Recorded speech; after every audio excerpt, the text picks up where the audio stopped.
important because, it draws people and they say, hey, what's that? Yeah, there's nothing worse than having a business with a hand lettered sign out front.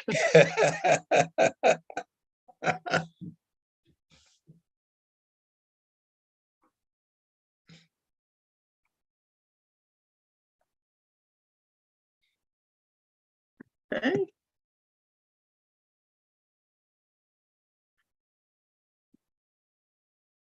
And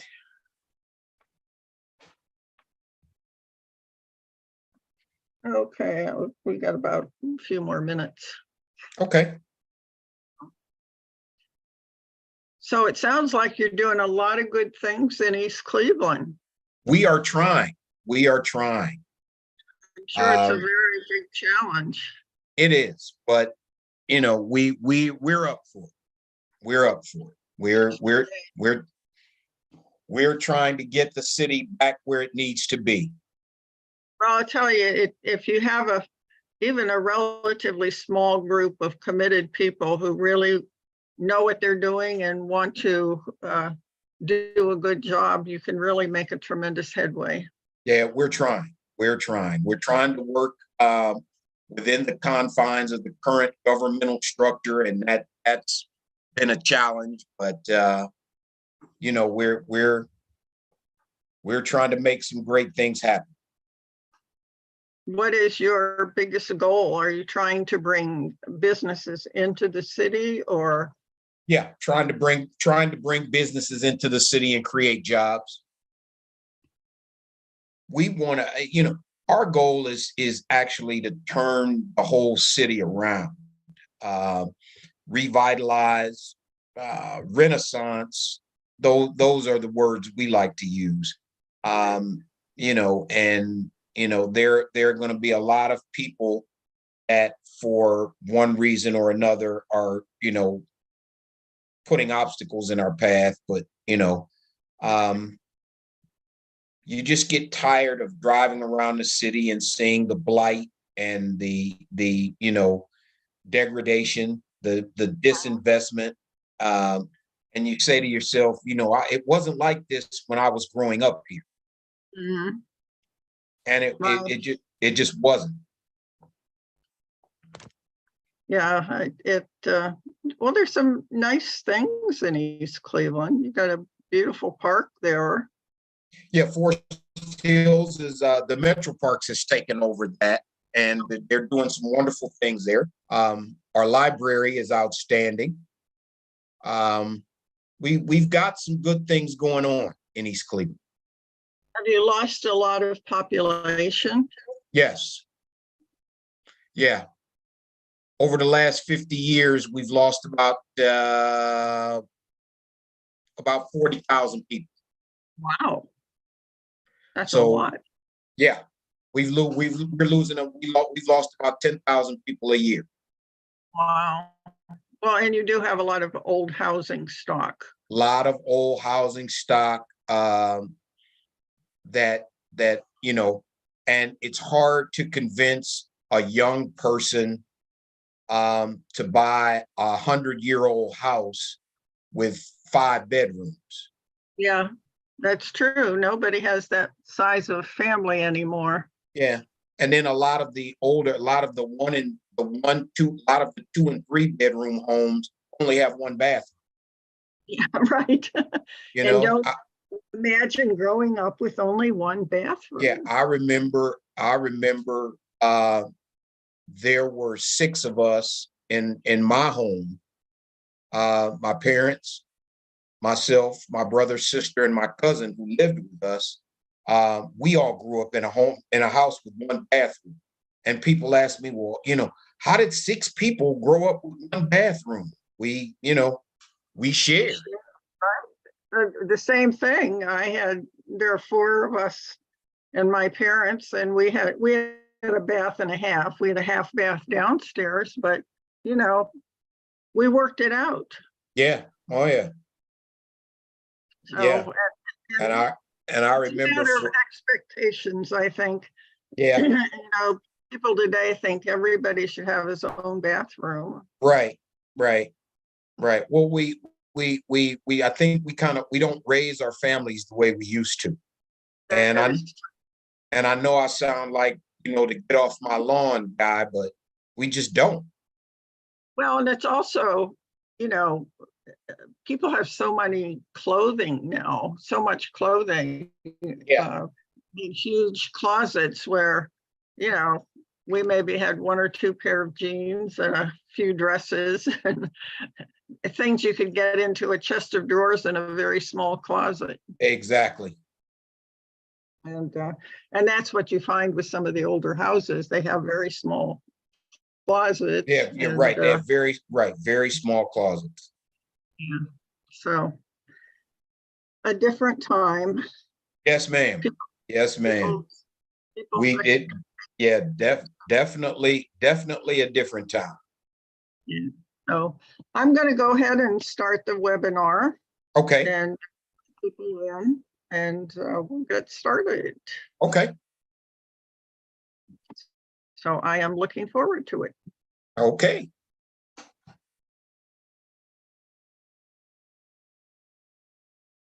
So we'll wait till a few people log in. So welcome to those of you who are joining us now. We're going to wait a few minutes until more people have a chance to log on, and we'll get started with tonight's session.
Okay, I think I'll get started with the score slides and let other people join us as they come on.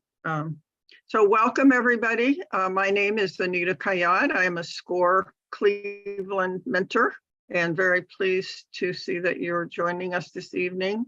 I expect this is going to be a fantastic session on credit repair. And even if your credit doesn't need repairing, I think you find a lot of interesting information. So I'm going to start out with a little bit of information about SCORE. SCORE has been in business since 1964. We've been working with the Small Business Administration that time, and we're trying to help you as new business owners get your business started, help them grow, and help them to be successful. So we've helped over 11 million people so far, and we have a lot more to go. So our mission at this time is to foster vibrant small business communities. We do this through mentoring and education. Our vision is that every person who has the support necessary to thrive as a small business owner. So if you're successful, we're successful. That is one of our core values. So we help you by providing free one-on-one mentoring, also by doing webinars such as the one that you're going to see tonight. But one of our most valuable resources is our website. And on the website, you will find all kinds of business templates, resources, a listing of all the upcoming live webinars, as well as a huge number of recorded webinars. And the webinar that you see tonight will be up on our website probably within a week. So thanks to our volunteers, last year we helped, it's actually 2021, about 30,000 new businesses in around 100,000 new jobs, and more than 58,000 clients indicated that we helped them increase their revenue. So if you're interested in a SCORE mentor, go to our website and click on Request a Mentor. Now there's a form there, and if you give us good information about what kind of business you're interested in and what type of help you need, we will match you up with a mentor with a similar background and expertise in the area where you need help. So the more information you give us, the better it is for us to help you have an appropriate mentor. So I'm going to stop sharing my slides, and I'm going to turn it over to Curtis Scruggs, who's an expert in this area. And Curtis, if you want to tell them a little bit about yourself, that would be super. Good evening, ladies and gentlemen. As Anita said, my name is Curtis Scruggs, and I am a SCORE volunteer and mentor. I joined SCORE 2022 as a mentor. I have a background in nonprofit management. I've been a senior nonprofit management executive since 2007. And I have run nonprofits successfully since, again, 2007. And I ran a reentry nonprofit where we assisted over 20,000 people coming out of incarceration. And we did quite a bit with very little. And we launched out of that program 350 successful businesses. So what we're going to talk about tonight is credit review. We're going to talk about what credit is, why you need it, how you use it, and how you can make it better. Okay, so I'm going to share my screen here and we can get started.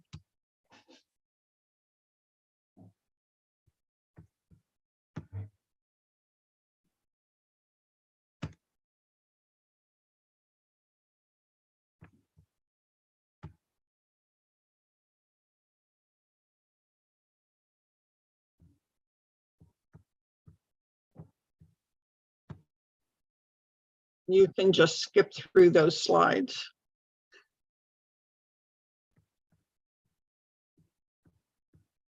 Okay. Yeah, start there, I think. Okay. We're talking about credit review, and let's start with what is credit.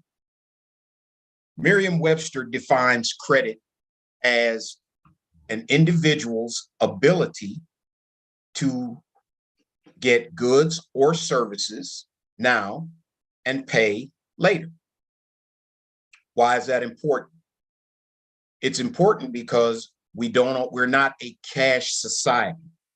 We are a credit-based society.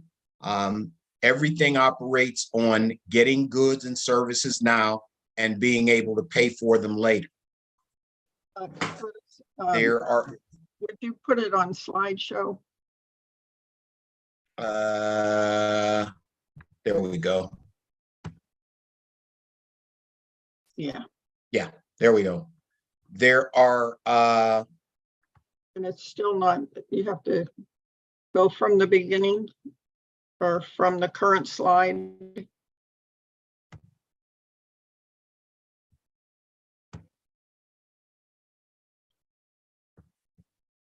Yeah. There you go. Okay. And everyone can see? No, it's still not on the slideshow.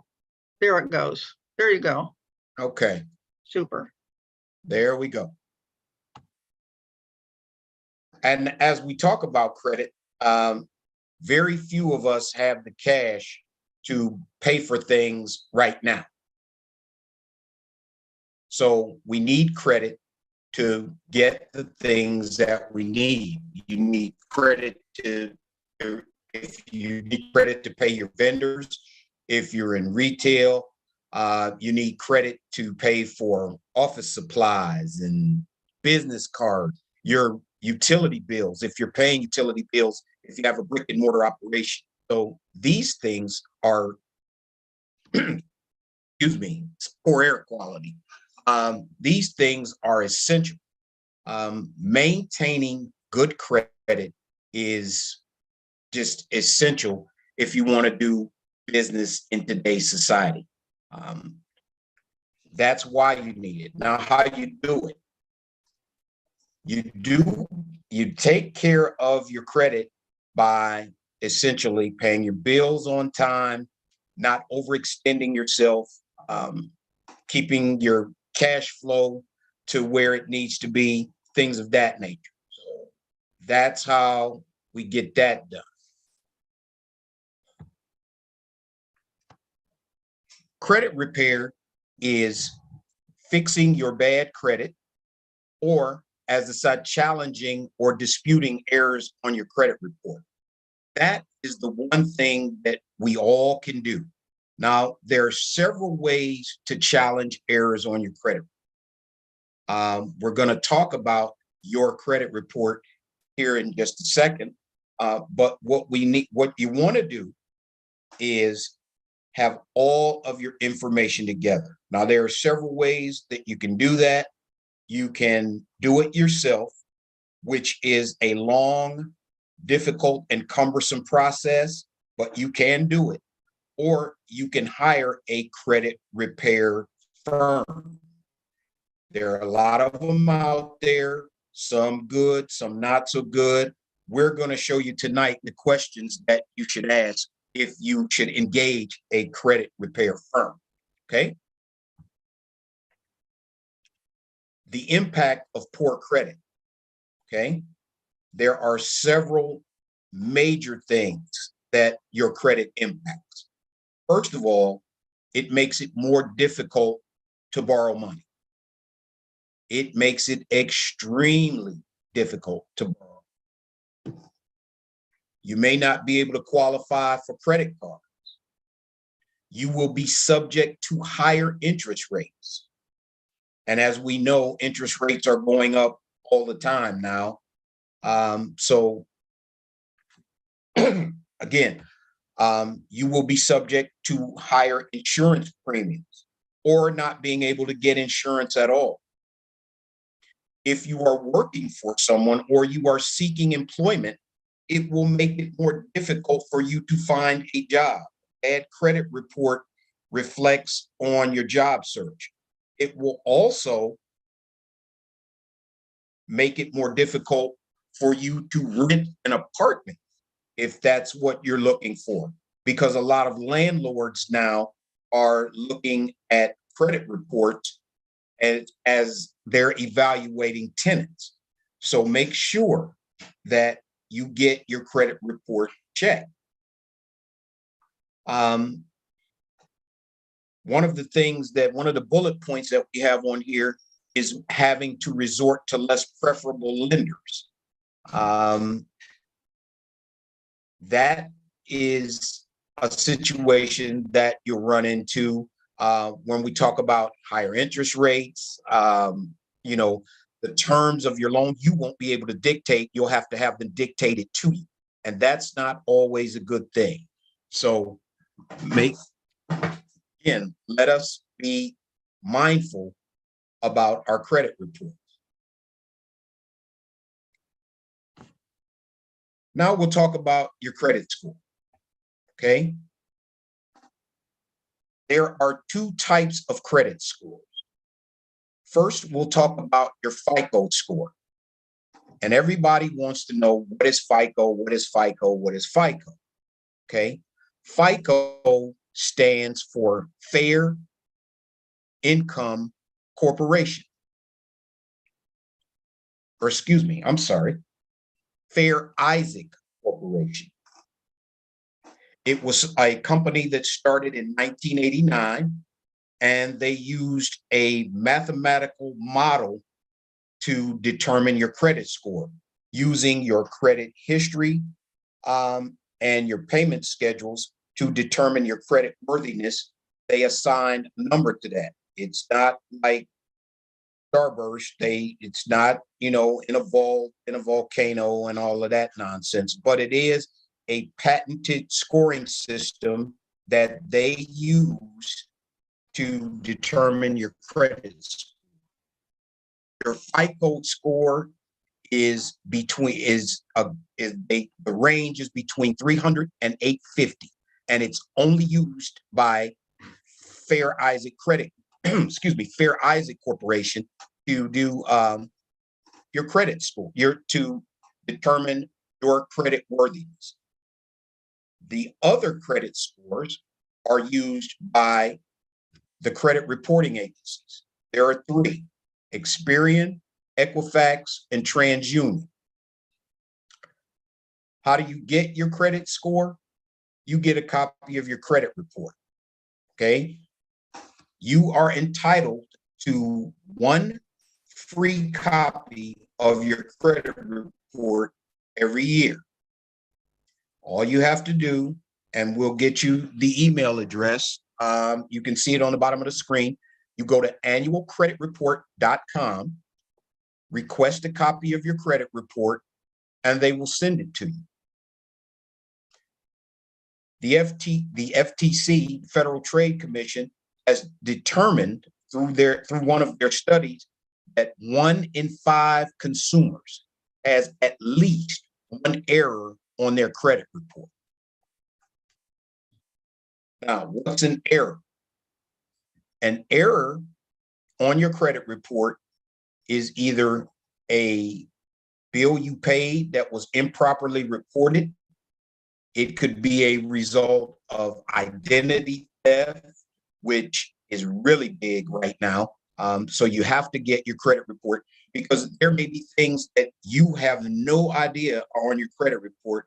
I had a client once that came to me that on their credit report was failure to pay for a brand new Acura. That client never bought a brand new Acura. Someone opened an account in their name, got a loan, bought an Acura, and then didn't pay for it. So get your credit report so that you will be mindful of everything that's on your credit report and making sure that it's accurate.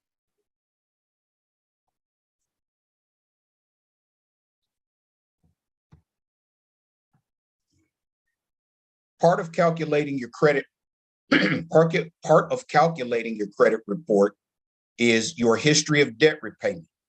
A third of your credit score is your history of debt repayment. Do you pay on time? Do you have anything collections? Do you have you filed bankruptcy? Are there any foreclosures? Have you been sued? Those are things that negatively impact your credit report. Now, negative impacts only stay on your credit report for 7 years. That's the law. It doesn't matter what it is. I know there are myths and rumors and BS out there about a bankruptcy stays on your credit report forever. And the only thing that will stay on your credit report longer than 7 years is a lien.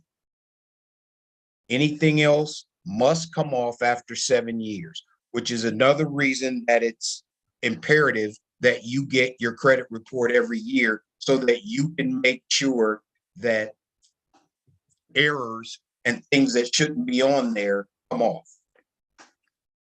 Your ability to repay your current debt and your capacity to manage additional debt, your current balances, your credit age. Credit age means the amount of time that you've had credit. So if you got your first credit card at 18 in college and you made all of the monthly payments and you paid it off every month on time, that's excellent. that will bump up your credit score. The mix of credit, what different types of credit do you have? Do you have credit cards? Do you have loans? Do you have a mortgage? Do you have business loans, student loans? Those are the types of things that go into your credits. And last but not least, your credit inquiries. Okay. Credit inquiries are applications that you file for credit. So be very cognizant of that. Be very cognizant that you don't make a lot of applications for credit cards, that you're not always trying to get a loan from somebody. It's very important to those things, inquiries negatively impact your credit. That's one of the things that will drive it down quicker than anything else.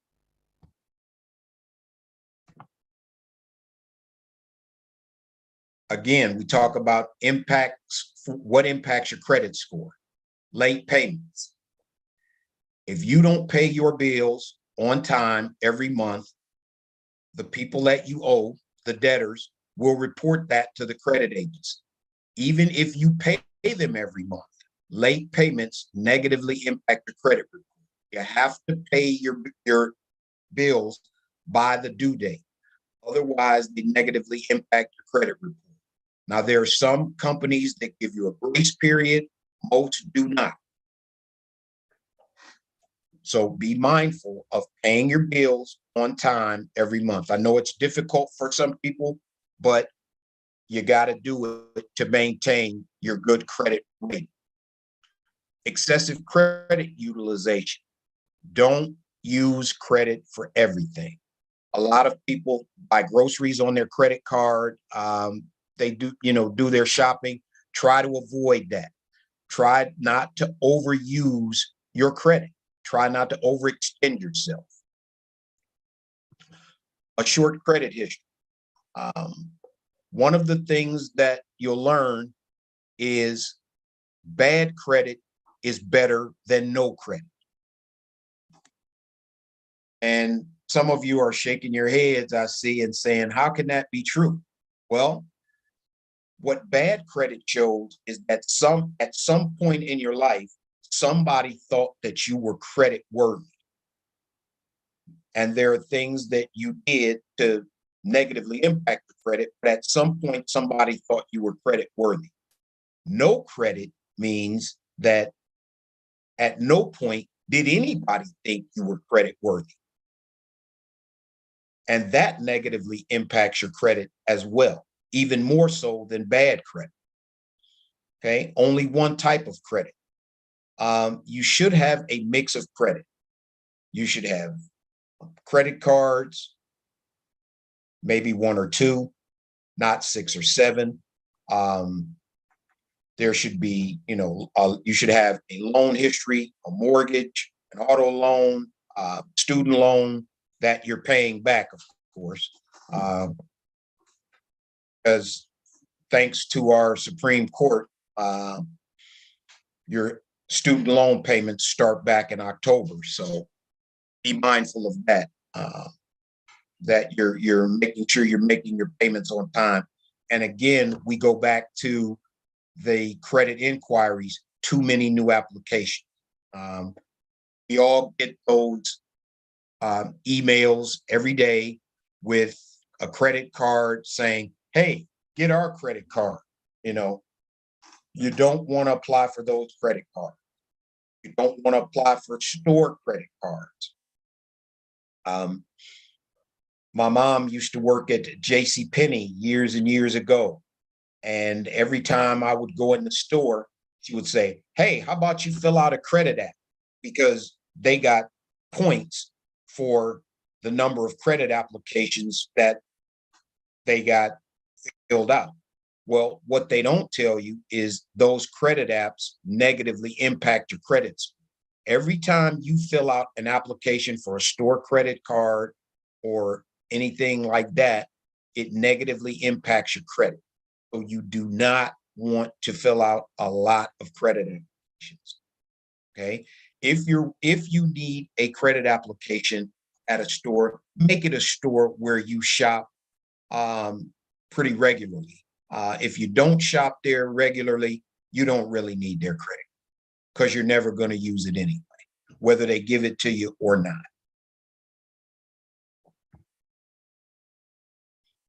Okay. Next, credit reports must be 100% accurate, entirely fair, and fully substantiated. Your credit report has to be 100% accurate, which means it must contain the correct information, your legal name, social security number, current address, and all of the entries on your credit report have to be valid. Remember, we talked about earlier that 1 in 5 credit reports has an error of some type. Check your credit report to make sure that everything is accurate and that make sure that it's you. Make sure everything on there, every entry on there is something that you bought. Again, I go back to the brand new Acura that a client of mine found on their credit. You know, be careful of things like that. Be very, very cognizant of things like that. Don't just gloss over your credit report. Look at every entry and make sure that it's something that you purchased or an entry that should be on it, okay? Contacting your credit bureau. You can file a formal dispute at any of the credit bureaus once you get your credit report. Again, that is Equifax, Experian, and TransUnion. Their information is on your credit report. It details how you contact them with a dispute. Okay. You want to file a formal letter of dispute. That dispute has to be, it's a detailed explanation of the error with documentation. So if it's, say you had, and I'm dating myself here, say you had an old May Company account, and that May Company account, you had a May Company charge, and that May Company charge is still on your credit report 20 years after it should be. You want to detail that you did have a May Company account, but that the entry is more than 7 years old and should be removed. Okay. You must file each dispute separately, which means every error on your credit report that you find, you have to dispute it separately. There is no blanket form for disputing negative entries on your credit report. You have to take each one and dispute it in this form. You have to dispute it separately. Write as much as you can about why the entry should be removed. Okay, as much as you can. Give them as much information as you possibly can about why the negative entry should be removed. That will go a long way to them removing, especially if the dispute is about something that is, if it's identity theft or it's something that it shouldn't be. Okay. You have the option to hire a credit repair firm. There are a plethora of companies and individuals that claim to do credit repair. Be very, very careful about who you give your information to. The range of these companies, I've seen ranges from as low as $50 all the way up to $499 for some of the credit repair firms. Do your due diligence. Investigate these companies. Check with the Better Business Bureau about what these companies can and cannot do or have and have not done. That's your best source for checking out these credit repair companies. They will do the work for you. All of the work we just detailed, they will do that for you, but you have to provide the documentation that they need. If it's not you, if if it's not you, if there's an older entry that should be removed, you have to provide that documentation to them. They will not go out and get it for you.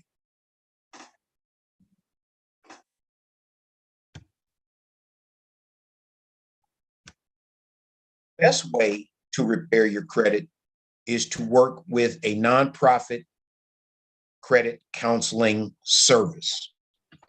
And if you're in Northeast Ohio, as a SCORE volunteer, I'm not supposed to recommend a specific organization or company, but Consumer Credit Counseling Service is just outstanding. They are just the best at helping you get negative entries off your credit report. They help you with budgeting, a whole range of things that they help you with for improving your credit. So I'm not recommending them, wink, wink. I'm just saying that they are an excellent resource.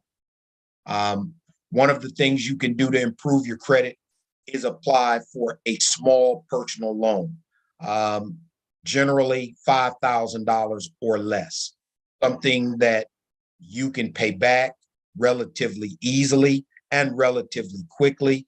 It will help if you make the payments each month on time. It will help you to restore your credit.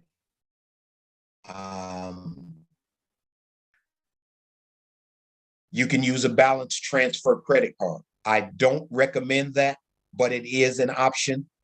Different credit cards have different balances, different balance transfer options. But again, that's kind of an iffy proposition.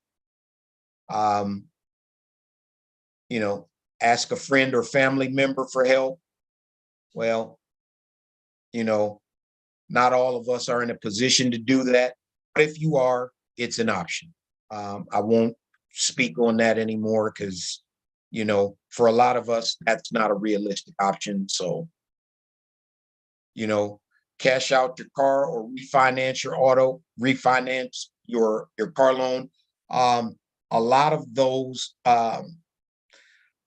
especially now with the new loans, 72-month terms, a lot of us are underwater on our auto loans. If you're in a position to refinance your auto loan, that's another option. Again, it's not a good one, but it is an option for fixing your credit and restoring it. Home equity loan, basically the same thing. These aren't really the best options. They are options, which is why we have them listed here, but they're not really the best options for anybody, because what will end up happening is it'll get you into more debt. It just they're not anything that I would recommend. The last one, a retirement account loan, I definitely wouldn't recommend. Leave your retirement savings alone. Leave your retirement savings alone. I mean, unless it is a case of a dire emergency, do not touch your retirement savings. It's called retirement savings for a reason. You do not want to go dipping into your 401k. You do not want to go dipping into your IRA. The penalties for getting money out of your IRA and your 401k, the penalties are substantial. And the IRS is a bitch about those things. So again, it's there as an option, but it's not an option I recommend. And I don't talk about it a lot because, again, it's just It's an option, but it's not a good option. So stay away from borrowing against your retirement accounts, please. Please, if you don't listen to anything else I say tonight, please listen to that. Stay away from borrowing against your retirement account unless it is a dire emergency. And I do mean dire.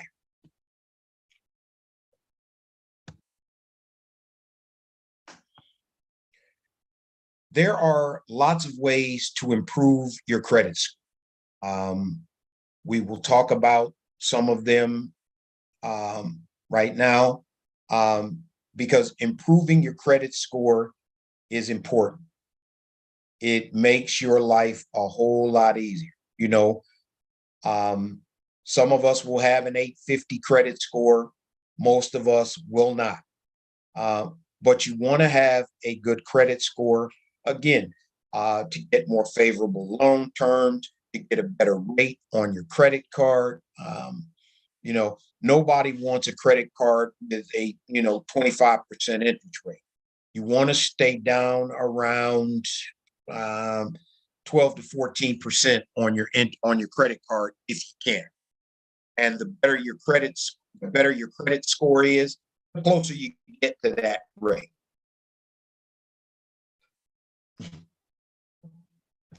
Keep your balances low, okay? Try to keep them under 30% of your available credit. Try to lower your car payment. Or pay it off quicker. If you can, double up on your car payments. One of the seldom used options in car loans is getting a loan that you can pay every 2 weeks instead of once a month.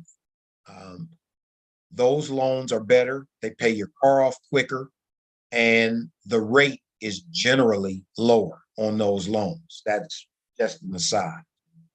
But again, going back to improving your credit score, try to keep under 30% of your available credit.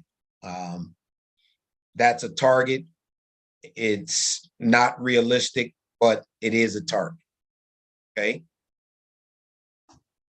What we mean when we say apply strategically for new credit, think strategically. Instead of applying for a new visa, get a secured credit card, with a $500 or $1,000 limit. That way, you know exactly how much money you have to work with, and you can pay it off quicker. If you can, pay the balance when it's due. Pay the balance every day that it's due. So, or not every day, but every month when it's due. We talked about balance transfer to a lower interest rate. If you can do that, that's an option. Transfer your credit card balances, get one card, transfer the balance to a card with a lower interest rate. Bank of America is doing that right now. Chase is doing that right now. Some of the larger regional banks are offering balance transfer credit cards now. So that is an excellent option. If your credit score is 600 or below, if it is 600 or below, do not apply for any credit. Don't apply for any loans. Don't apply for any credit cards. None of that. Don't do any of that, because the inquiries will push your credit score even lower. So if you have a 600 or lower credit score, refrain from applying for any new credit.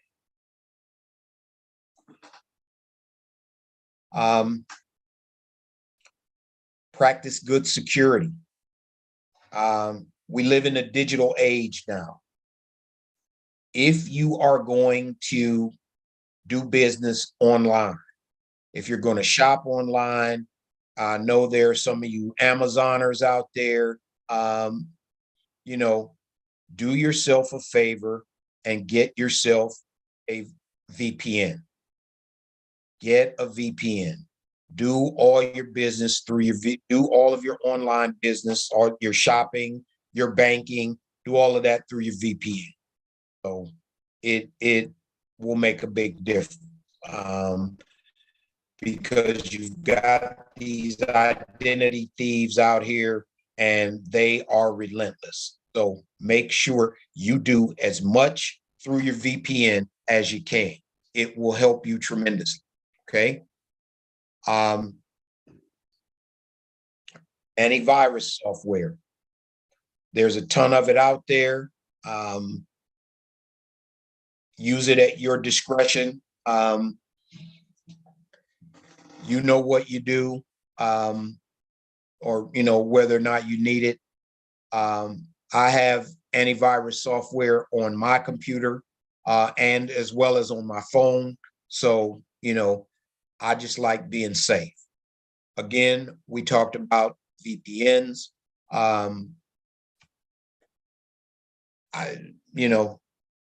The VPN is the best invention for the internet.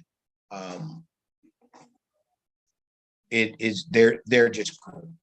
So get one. You're improving your credit score. Like I said, it will lower your interest rates. It'll lower your mortgage payments. It'll give you better access to business credit.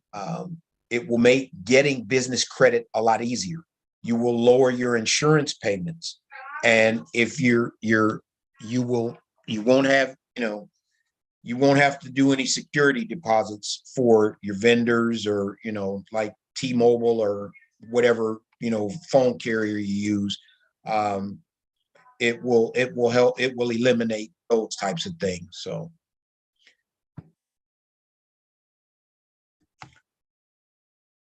maintaining good credit over time is not as hard as we think it is. There are some simple steps that you can use. Creating a budget. If you if you own a business, get with your accountant. If you don't have an accountant, talk to a CFP, certified financial planner. They are excellent with helping you create and follow a budget. Again, there are nonprofit credit counseling services. We talked about one, but there are a plethora of them out there that will help you create and follow a budget. These percentages are just, a guideline. They're not, they're not etched in stone. Use them as a guideline, but only what your particular financial situation is, so that you can be helped to make your budget, and your budget shouldn't be standard or stock. It should be based on your particular financial situation. Okay. Pay your bills on time. Simple and direct. Pay your bills on time every month. It will boost your credit score tremendously. Sign up for a credit monitoring service. If you can afford it,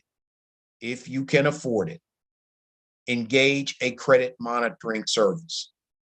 They identify identity thefts. They send instant alerts. I know a lot of the banks now have, instant alerts for when you use your debit card or when you use your credit card. Make sure you get that. Because it will show, when your credit is being accessed, and where your credit is being accessed. And if it's not you, then you can put an immediate hold on your debit card, your credit card, your bank accounts, anything like that. You want to know when your bank accounts or credit cards are being accessed.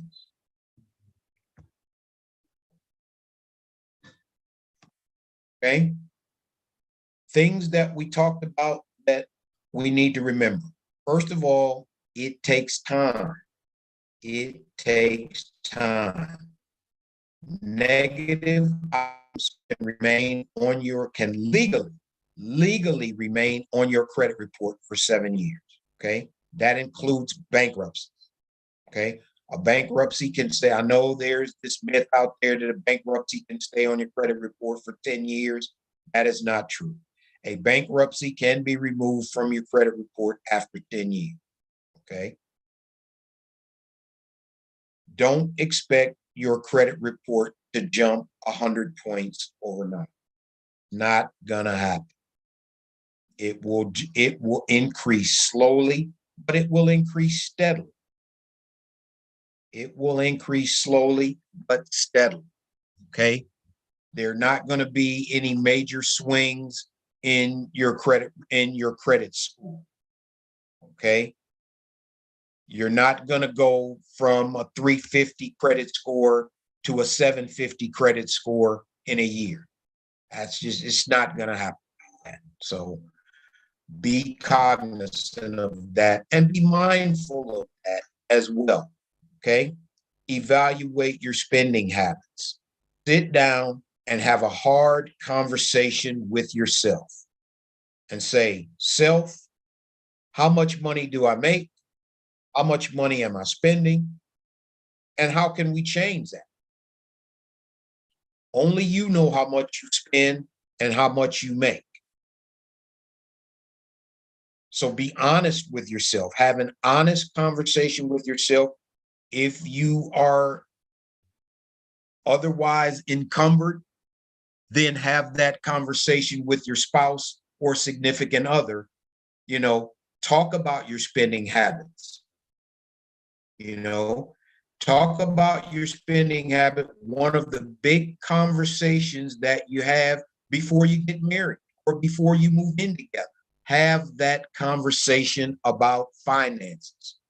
Tell the other person the truth about your credit.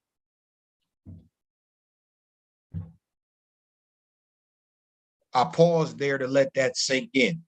You need to tell that other person who you are bringing into your life and who's bringing you into their life. They need to know the truth about your credit.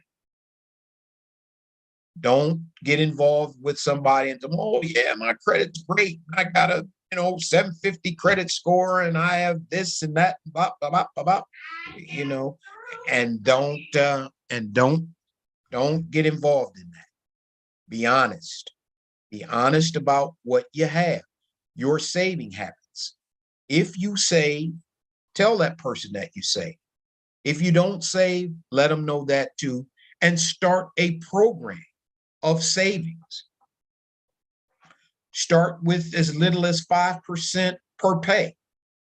Take 5% per pay, open an account, put it in the bank, and don't touch it. And put that 5% in the bank every payday and don't touch it. And you will be shocked how fast that will grow. You'll look around in a year and you'll have $3,000-$4,000 in the bank and you won't even realize. Make sure you do that. Okay. Educate yourself on your rights as a consumer. Okay. Now, I'm not suggesting that you read the Consumer Financial Protection Act. That's like 147 pages that tells you all of your rights as a consumer. You don't have to do that, but educate yourself as to what your rights are as a consumer, especially where it concerns finance. That is the least researched business in America. You need to know what your rights are as a consumer with your bank, credit card company, lending institutions, anybody that you do business with. You need to know what your rights are as well as your responsibilities. You need to know what they can do because, you miss a payment, You know, they put a negative entry on your credit report. They're not allowed to do that. They're not allowed to do that for missing one payment. Again, know your rights, educate yourself as to your right. It is not difficult to do.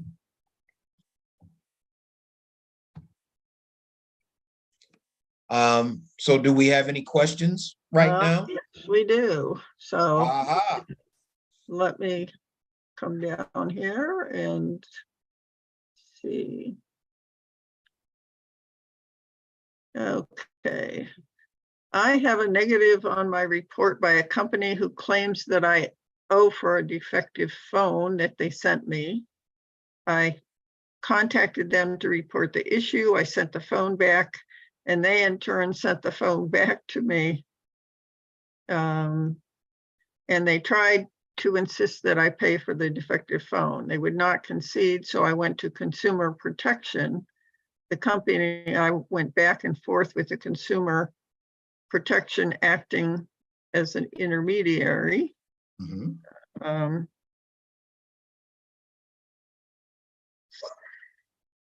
Recently, I found that the company sent the claim to the collections and drastically negatively affected my credit score. What can I do? You can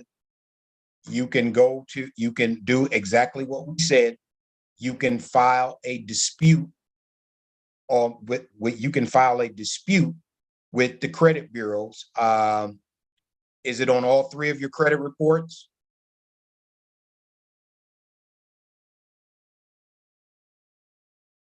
Well, that doesn't matter. What you can do, like I said, get a copy of your credit report. If that entry is on there, you can dispute that entry using the process that we just said. You can send a letter disputing with as much documentation as you have, all of the correspondence with the company, correspondence with the Consumer Financial Protection Bureau, and you can send that to the credit bureaus, and they will remove the negative entry from your credit. Okay. How do you handle credit cards turned over to a collection company? How do you handle collection? That's relatively simple. Call the credit card company. Call the credit card company. If it's been turned over to a collection agency, call the credit card company. Tell them you want to make arrangements to pay them directly. You do not want to deal with the credit card, with the collection agency, but you'll make arrangements to pay them directly. Make the arrangements with them. What I would do is I would offer them anywhere between 15 and 20% of the debt to settle, especially if the card is closed and you can't use it anymore. Like I said, offer them anywhere between 15 and 20%. Hey, we'll settle this right now. If you agree to settle this right now for 15%, I'll make an electronic funds transfer and we can end this. And you'd be surprised at how many credit card companies will go for that,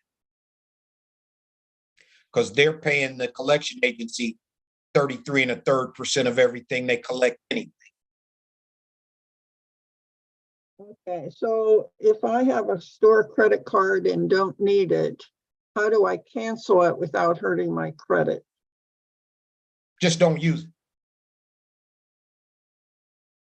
You don't want to cancel it. You just don't use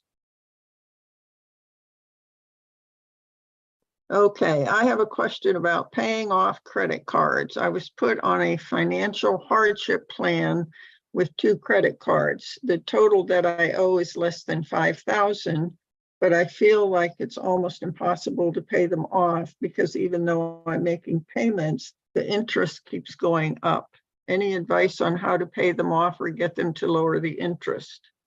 They're not going to lower the interest rates. Again, call a credit card company, make them an offer. Make them an offer. Less than $5,000, tell them you'll give them 15% to be done with this right now.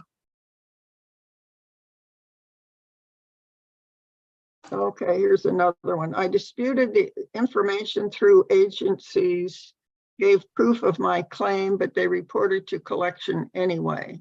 I told them that I would sue if they filed that false claim. So I'm going to seek that avenue. By the way, my name is Emma. Okay. Okay, Um, Emma, if they sent you to collections, check your credit report to see if the entry is on your credit report. If the entry is on your credit report, then go through the dispute process and get the entry removed from your credit report.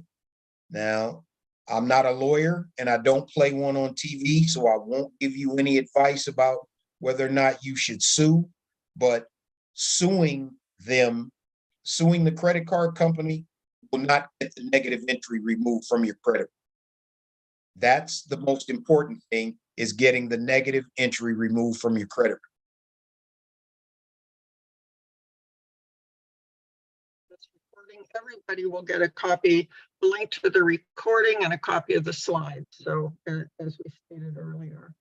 Okay.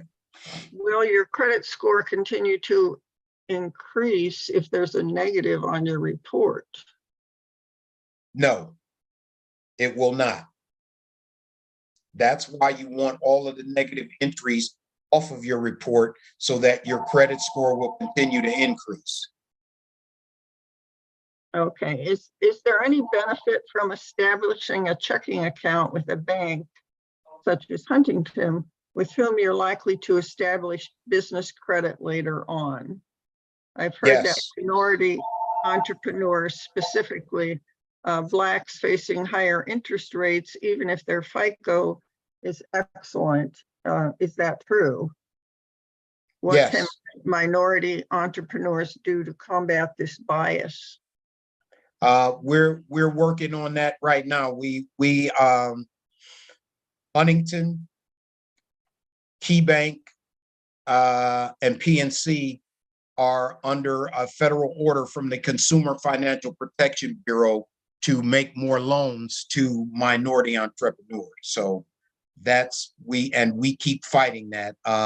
There is a monitoring there's a monitoring board being put together right now here locally to monitor those three institutions because they don't lend to minorities at all at very high levels. I was told working with a credit counseling agency, you look bad on your credit. Is that true? That is 100% false. Okay. It says, does this mentor offer credit assistance? Excuse me? Do you offer credit assistance? No.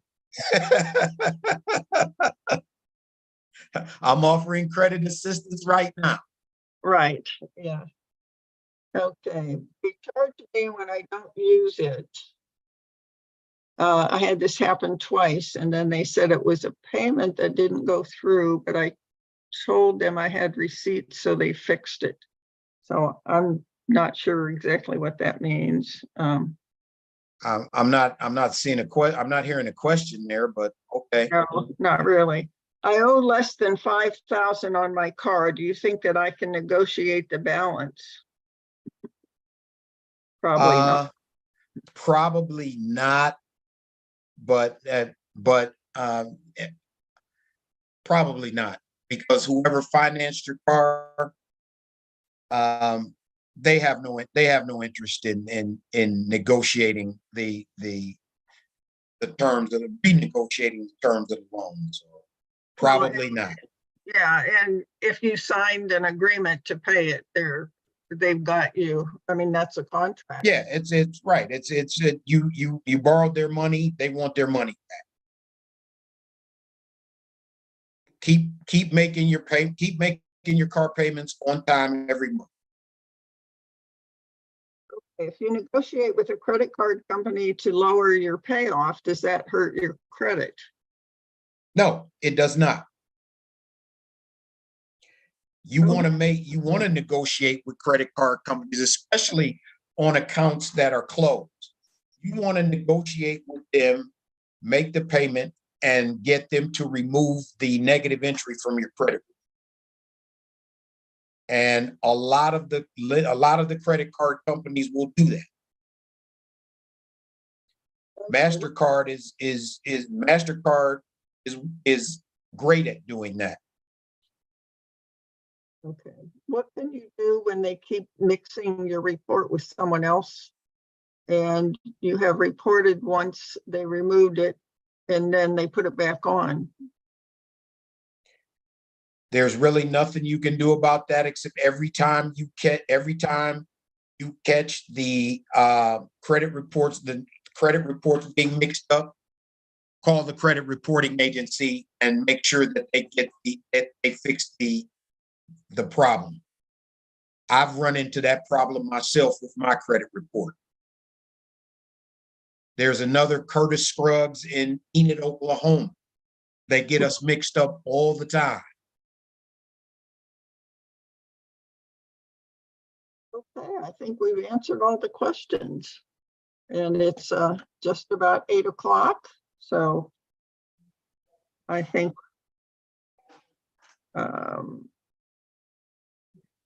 okay, let me just check and see. Yeah. Okay, I think we are done. And Okay, folks. Thank you, Curtis. It's been a pleasure. Wonderful. Absolutely. It's been a pleasure. And again, thank you guys for watching and listening and being attentive. You know, go to the SCORE website. There's a ton of great information there for you about, their templates there, their information there. If you're thinking about starting a business or you haven't started your business yet, I encourage you to look at all of the modules in the SCORE Startup Roadmap. I'm going to say that again, the SCORE Startup Roadmap. Look at that and look at those modules. They will help you tremendously. I recommend that all of my mentees look at it before we start actually getting into our mentoring session. So. And again, I just remind you that all of our webinars do end up on our website. So if you are interested in viewing this again, you will get a link to the recording. But in any case, probably by next week, it will be up on our website. It will be available ongoing. So again, Curtis, thank you very much. I think this is fantastic information, and we really appreciate your presenting it. And thank you. Thank you. Else, we're pleased that you spent an hour or so with us tonight, and hope